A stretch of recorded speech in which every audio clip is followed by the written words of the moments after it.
Curry masala powders అనేవి మనం తినే వంటల్లో రుచిని, రంగుని పెంచేందుకు ఇలా ప్యాకెట్స్ రూపంలో దొరికినవి కొని మరీ వాడేస్తాం. ఇవి ఎంతవరకు సేఫ్ అనేది అస్సలు ఆలోచించం. పాతకాలంలో వండే వంటల్లో పాత్రల్లో ఈ మసాలాలు వేయకుండానే అద్భుతమైన రుచిని వంటకి పెంచేవారు. ఇప్పుడు ఈ మసాలాలు వాడి మన జీవితాలకి, ప్రాణాలకి హాని కొని మరీ తెచ్చుకుంటున్నాం.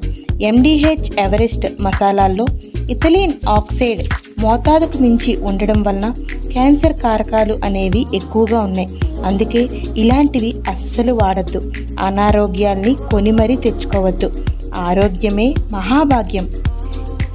ఇలాంటి ఎన్నో ప్రొడక్ట్స్ని మనకు తెలియకుండానే వాడేస్తున్నాం. మనకు తెలిసిన ఇన్ఫర్మేషన్ని కొంతమందికైనా షేర్ చేద్దాం. Thank you for watching.